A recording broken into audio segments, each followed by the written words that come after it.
ഇന്ന് V S Sanoj ആണ് press സ്റ്റോപ്പിൽ പത്രവാർത്തകൾ പറയാൻ എനിക്കൊപ്പം ഉള്ളത്. V S Sanoj, good morning.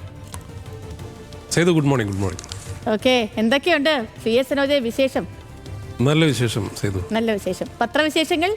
പത്രവിശേഷം നമ്മളെ സംബന്ധിച്ച് ഏറ്റവും പ്രധാനപ്പെട്ട ഒരു കാര്യം രാജ്യം മുഴുവൻ വളരെ കാര്യമായി തന്നെ ശ്രദ്ധിക്കുന്നതാണ്. ഉന്നാവിലെ കേസുമായി ബന്ധപ്പെട്ട വാർത്ത. അതിൻ്റെ അല്ലെങ്കിൽ ആ പെൺകുട്ടിക്ക് നീതി ലഭിക്കുക എന്ന് പറയുന്നതിൽ വലിയ പ്രശ്നം നേരിട്ട ഒരു വാർത്ത അല്ലെങ്കിൽ ഒരു സംഭവം കൂടിയാണെന്ന് നമുക്കറിയാം. കാരണം 2017 നടന്ന സംഭവം വ്യക്തിപരമായ അടക്കം എനിക്കത് കൂടുതൽ അറിയാം. കാരണം അവിടെ നിന്ന് ഞാൻ റിപ്പോർട്ട് ചെയ്ത ഒരു വാർത്തയും കൂടിയാണ്. അപ്പം അതുമായി ബന്ധപ്പെട്ട ആ ജീവപര്യന്തം ശിക്ഷ റദ്ദാക്കുന്ന സാഹചര്യം ഉണ്ടാകുന്നു.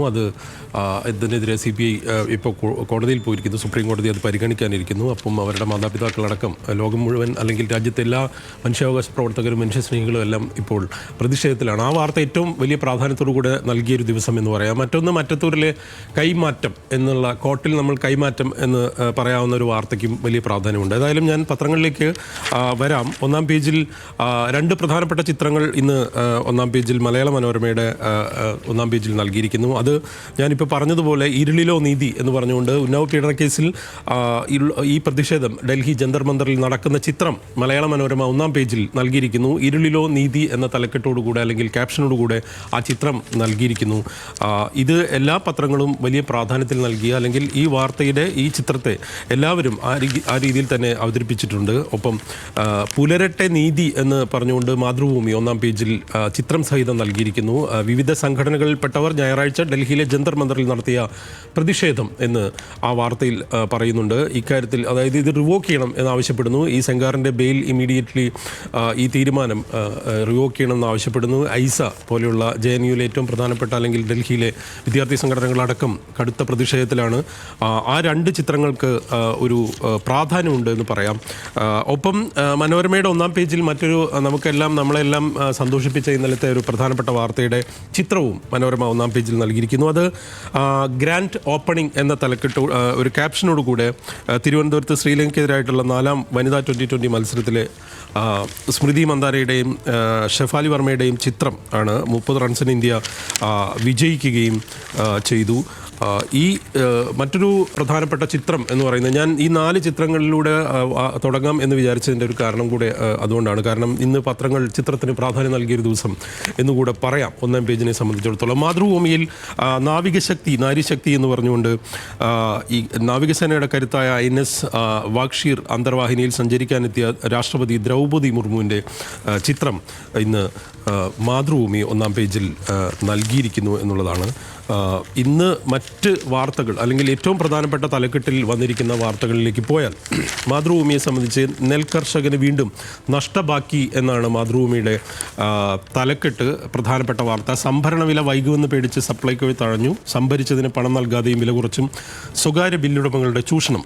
അതായത് സംസ്ഥാനത്തെ ഒന്നാം വിള നെല്ല് സംഭരണത്തിൽ സർക്കാരിനെയും സപ്ലൈകോയെയും തഴഞ്ഞ് കർഷകർ. മുൻവർഷത്തെ അപേക്ഷിച്ച ഒരു സംഭരണത്തിലുണ്ടായത് 70,070 ടണ്ണിൻ്റെ കുറവ്. ഇത് ഓഫീസ് കയറി ഇറങ്ങി വലഞ്ഞ കർഷകർ ഇത്തവണ നഷ്ടം സഹിച്ചും പൊതുവിപണിയിൽ നെല്ല് വിറ്റഴിച്ചതാണ് അതിന് പ്രധാനപ്പെട്ട കാരണം എന്ന് ആ വാർത്തയിൽ പറയുന്നു. സപ്ലൈകോയുടെ സംഭരണം സംബന്ധിച്ചും ഈ കാര്യത്തിൽ മില്ലുടമകൾ പണം നൽകാത്തത് സംബന്ധിച്ചുള്ള വാർത്തയിൽ വളരെ വിശദാംശങ്ങൾ തന്നെ അവർ ചേർത്തിട്ടുണ്ട്. പിടിവിട്ട് സാമ്പത്തിക പ്രതിസന്ധി എന്ന് പറഞ്ഞ് നിലയില്ലാ കമ്മി എന്ന തലക്കെട്ടിൽ മലയാള മനോരമ ഒന്നാം പേജിൽ അവരുടെ മെയിൻ സ്റ്റോറി നൽകിയിരിക്കുന്നു. കാരണം ചെലവ് വരവിനേക്കാൾ 39,023 കോടി അധികം എന്നും കഴിഞ്ഞ വർഷത്തേക്കാൾ 10,000 കോടിയുടെ കൂടുതൽ ഈ ചെലവിൽ ഈ എക്സ്പെൻഡിച്ചറുമായി ബന്ധപ്പെട്ടും ഇത് സംബന്ധിച്ച ഡെഫിസിറ്റും എല്ലാ കാര്യങ്ങളും അതിനകത്ത് കൃത്യമായി നൽകിയിരിക്കുന്നു എന്ന് പറയാം.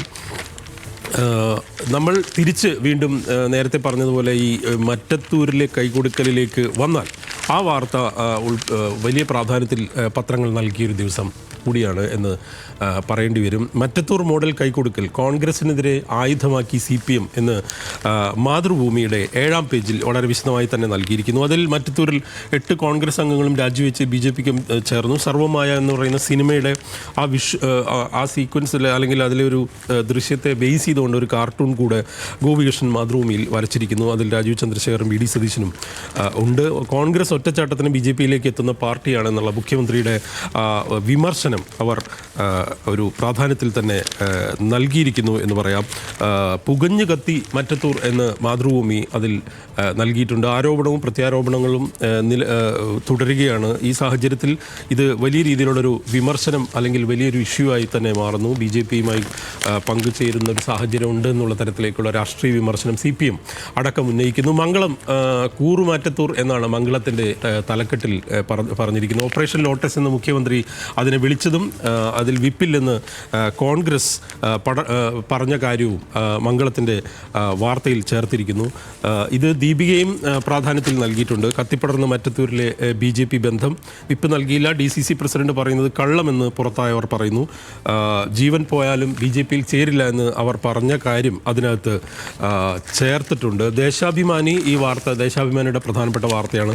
താമര കൈമാറ്റത്തെ ന്യായീകരിച്ച് VD സതീശൻ എന്നാണ് ദേശാഭിമാനിയുടെ ഒന്നാം പേജിലെ മെയിൻ സ്റ്റോറി. എല്ലാം നേതൃത്വം അറിഞ്ഞ് എന്നാണ് ആ വാർത്തയിൽ ദേശാഭിമാനി പറഞ്ഞിരിക്കുന്നത്. ഏതായാലും ഇത് ഈ വാർത്ത ഇതിൻ്റെ ഒരു പ്രാധാന്യം ആ രീതിയിൽ തന്നെ അവർ അവരുടെ ഒരു രാഷ്ട്രീയ വിമർശനത്തിനുള്ള ഒരു ടൂളായി തന്നെ ഉപയോഗിച്ചിരിക്കുന്നു. കോൺഗ്രസ് ഒറ്റച്ചാട്ടത്തിന് BJP-യിലേക്ക് എത്തുന്ന പാർട്ടിയാണ് എന്ന് അതിനകത്ത് അവർ ആ വിമർശനം ആ രീതിയിൽ തന്നെ ഉന്നയിച്ചിരിക്കുന്നു എന്ന് പറയേണ്ടി വരും. ഞാൻ ദേശാഭിമാനി എടുത്ത സ്ഥിതിക്ക് നമുക്ക് ദേശാഭിമാനിയിലെ സ്പോർട്സ് പേജിലേക്ക് തന്നെ വരാം. അത് നമ്മൾ നേരത്തെ പറഞ്ഞ 4ാം 20-യിലെ ഇന്ത്യയുടെ 30 റൺസ് ജയമാണ്. അതിൽ റൺമഴ വൻ വിജയം എന്നാണ് ദേശാഭിമാനിയുടെ തലക്കെട്ടിൽ പറയുന്നത്. അവർ തിരുവനന്തപുരത്തെ ഗ്രീൻഫീൽഡ് സ്റ്റേഡിയത്തിൽ ഈ ഷെഫാലി വർമ്മയെ സ്മൃതി മന്ദാനയും കെട്ടിപ്പിടിക്കുന്ന ചിത്രം അവർ നൽകിയിരിക്കുന്നു. 13ാം പേജിൽ നൽകിയിരിക്കുന്നു. ഒപ്പം ആഫ്രിക്കൻ നേഷൻസ് കപ്പിൽ നൈജീരിയ പ്രീ ക്വാർട്ടറിലെത്തിയ വാർത്ത. ട്യൂണീഷ്യയുടെ കടുത്ത വെല്ലുവിളി മറികടന്ന് നൈജീരിയ ആഫ്രിക്കൻ നേഷൻസ് കപ്പിൽ ഫുട്ബോൾ പ്രീ ക്വാർട്ടറിൽ 3-2 ജയിച്ച വാർത്തയും അവർ നൽകിയിട്ടുണ്ട്. സിറാജിലേക്ക് വന്നാൽ സിറാജിൽ പ്രതിരോധ മേഖലയിൽ അദാനി 1.8 ലക്ഷം കോടി നിക്ഷേപിക്കുന്നു. ഡ്രോണുകൾ, സ്വയം നിയന്ത്രിത സംവിധാനങ്ങളിൽ നിക്ഷേപം, പ്രതിരോധ നിർമ്മാണ മേഖലയിൽ കൂടുതൽ ഇൻവെസ്റ്റ് ചെയ്യുന്നു അദാനി എന്നുള്ളത് സിറാജ് പ്രാധാന്യത്തോടുകൂടെ നൽകിയിരിക്കുന്നു. ഒന്ന് ഈ ഡിഫൻസ് മേഖലയിൽ വലിയ രീതിയിലുള്ള ഇൻവെസ്റ്റ്മെൻറ്റിൻ്റെയോ അല്ലെങ്കിൽ പ്രൈവറ്റ് സെക്ടറിനും കൂടെ ഇൻവെസ്റ്റ് ചെയ്യാവുന്ന തരത്തിലേക്കുള്ള ഒരു ബിൽ ഇപ്പോൾ നിലവിൽ സഭ പാസ്സാക്കുന്ന ഒരു സാഹചര്യത്തിൽ കൂടെയാണ് ഈ വാർത്തയ്ക്ക് ഒരു പ്രാധാന്യമുള്ളത് എന്ന് പറയേണ്ടി വരും. സുപ്രഭാതം ഈ പറഞ്ഞ പോലെ നീതിക്കായി അതിജീവിത തെരുവിൽ എന്ന് പറഞ്ഞുകൊണ്ട് ഉന്നാവോ കേസുമായി ബന്ധപ്പെട്ട വാർത്ത 1ാം പേജിൽ വലിയ പ്രാധാന്യത്തിൽ നൽകിയിരിക്കുന്നു. പക്ഷേ 12ാം പേജിൽ ഒരു കൗതുക വാർത്തയുണ്ട്. അത് 7 വർഷത്തിനിടെ ആമത്തൊട്ടിലിൽ നിന്ന് വിരിഞ്ഞിറങ്ങിയത് 3 ലക്ഷം കുഞ്ഞുങ്ങൾ എന്ന് പറഞ്ഞുകൊണ്ട് സുപ്രഭാതം അവരുടെ 12ാം പേജിൽ ഒരു വാർത്തയും നൽകിയിരിക്കുന്നു. അത് കൗതുകമുള്ളൊരു വാർത്തയാണ്. അത് വനവകുപ്പ് സോഷ്യൽ ഫോറസ്ട്രിയുടെ നേതൃത്വത്തിലാണ് ഈ ആമത്തൊട്ടിൽ ഒരുക്കിയത്. ആമകൾക്ക് സുരക്ഷിത തീരമായി മാറി എന്നുള്ള കാര്യം അതിൽ കൊടുത്തിരിക്കുന്നു. ജന്മഭൂമി സ്വർണ്ണക്കൊള്ള അന്വേഷണത്തിൽ തന്നെ ആ വാർത്തയിൽ തന്നെയാണ് ഏറെക്കാലമായി അല്ലെങ്കിൽ ഏറെ നാളുകളായി അതിൽ തന്നെ അവരുടെ മെയിൻ സ്റ്റോറി സ്വർണ്ണക്കൊള്ള അന്വേഷണം മണിയിൽ തട്ടി വഴിമാറുന്നു എന്നുള്ളതാണ്. അതായത് ഈ D മണി, MS മണി, ബാലമുരുകൻ ഇങ്ങനെയൊക്കെയുള്ള പേരുകളിൽ തട്ടി ഈ വിഷയം ഒരു വലിയ ഈ അന്വേഷണം എവിടെയോ എത്താതെ മുന്നോട്ട് പോകുന്നു. അതിൽ അന്വേഷണം ഉഴപ്പുന്നു എന്നുള്ള മട്ടിലാണ് ഈ വാർത്തയെ ദേശാഭിമാനി സമീപിച്ചിരിക്കുന്നത്. കൗമുദിയുടെ 1ാം പേജിലെ വാർത്ത ഇനി സമരം ശരണം എന്നുള്ള വാർത്ത. ആനുകൂല്യങ്ങൾ ഏശിയില്ല, മതവിഭാഗങ്ങൾ പിന്തുണച്ചില്ല, അതുകൊണ്ട് തന്നെ ഇനി സമരങ്ങളിലേക്ക് പോകുന്നു. അതായത് ഇടതുപക്ഷം തന്നെ LDF കേന്ദ്രത്തിനെതിരെ സമരപരമ്പര ആരംഭിക്കുന്നു എന്നുള്ളൊരു വാർത്ത കൗമുദിയുടെ 1ാം പേജിൽ പ്രധാനപ്പെട്ട വാർത്തയായി നൽകിയിരിക്കുന്നു. UP-യിലും കൂട്ടവെട്ടൽ എന്നാണ് മാധ്യമം SIR-മായി ബന്ധപ്പെട്ട് 2.89 കോടി വെട്ടിമാറ്റും. ആ വോട്ടുകൾ നീക്കുന്നു. അസമിൽ 10 ലക്ഷം പേരെ നീക്കും. കണ്ടെത്താനാവാതെ 79.52 ലക്ഷം എന്നാണ് ആ വാർത്തയിൽ പറയുന്നത്. ഉത്തർപ്രദേശിൽ തെരഞ്ഞെടുപ്പ് കമ്മീഷന്റെ വോട്ടർ പട്ടിക പ്രത്യേക തീവ്ര പരിഷ്കരണത്തിനുള്ള എന്യൂമറേഷൻ ഫോമുകൾ സ്വീകരിക്കുന്നത് അവസാനിച്ചപ്പോൾ വോട്ട് വിട്ടലിന് വ്യാപ്തിയേറുന്നു എന്ന് അതിൽ പറയുന്നു. ഈ പൗരത്വ രേഖകൾ സമർപ്പിച്ചില്ലെങ്കിൽ വോട്ടർ പട്ടികയ്ക്ക് പുറത്താകുന്ന 1.4 കോടി പേർ എന്ന് അതിനകത്ത് അവർ പറഞ്ഞിരിക്കുന്നു. കാരണം ഈ വാർത്ത ഈ വാർത്തയിലെ ഒരു പ്രധാനപ്പെട്ട കാര്യം എന്ന് പറയുന്നത് അസമിനെയും ഉത്തർപ്രദേശിനെയും സംബന്ധിച്ചിടത്തോളം ഉള്ളൊരു പ്രോബ്ലം എന്ന് പറയുന്നത് ഒന്നാമത് NRCയുമായി ബന്ധപ്പെട്ട് ഒരു വേറെ തരത്തിലുള്ളൊരു വെരിഫിക്കേഷൻ അവിടെ നടക്കുന്നു ഇതുമായി ബന്ധപ്പെട്ടും ഇതിൻ്റെ പേരിലും എന്നുള്ളതാണ് ആ വാർത്തയിൽ പറഞ്ഞിരിക്കുന്നത്.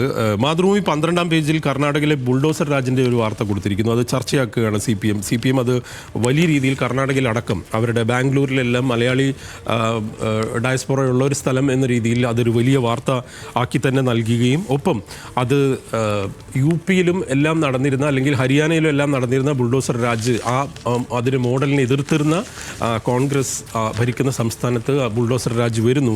അത് വലിയ രീതിയിലുള്ള ഒരു വിമർശനമായി തന്നെ അവർ ഉന്നയിക്കുന്നു. ഈ യലഹങ്കയിലെ കുടിയൊഴിപ്പിക്കൽ സംബന്ധിച്ച് കുഞ്ഞാലിക്കുട്ടിയുടെ പ്രതികരണം, ഒപ്പം ജിഫ്രി മുത്തുകോയ തങ്ങളുടെ പ്രതികരണം, സാദിഖലി തങ്ങൾ പറഞ്ഞത്, ഇതെല്ലാം തന്നെ മാതൃഭൂമിയിൽ നിന്ന് ഒരു പ്രധാനപ്പെട്ട വാർത്തയായി തന്നെ നൽകിയിരിക്കുന്നു. 5-ാം പേജിൽ മലയാള മനോരമയുടെ 5-ാം പേജിൽ നമുക്ക് ഫ്രഞ്ച് താരസുന്ദരിക്ക് വിട എന്ന് പറഞ്ഞുകൊണ്ടൊരു വാർത്ത നൽകിയിട്ടുണ്ട്. അത് ഫ്രഞ്ച് നടി ബ്രിജിറ്റ് ബാർദോ അന്തരിച്ചു എന്നുള്ളതാണ്. ലോകം മുഴുവൻ ഒരു കാലത്ത് വലിയ രീതിയിൽ ഇഷ്ടപ്പെട്ട അല്ലെങ്കിൽ ലോകത്തിൻ്റെ ഒരു ഇറോട്ടിക് സിമ്പിളായിട്ടൊക്കെ എല്ലാം അറിയപ്പെട്ടിരുന്ന ആ നടി 91 വയസ്സായിരുന്നു. അവർ അന്തരിച്ച ആ വാർത്തയും ഒരു പ്രാധാന്യത്തിൽ നൽകിയിരിക്കുന്നു. ചില മാധ്യമങ്ങൾ മാത്രമാണ് ഈ വാർത്ത നൽകിയിരിക്കുന്നത്.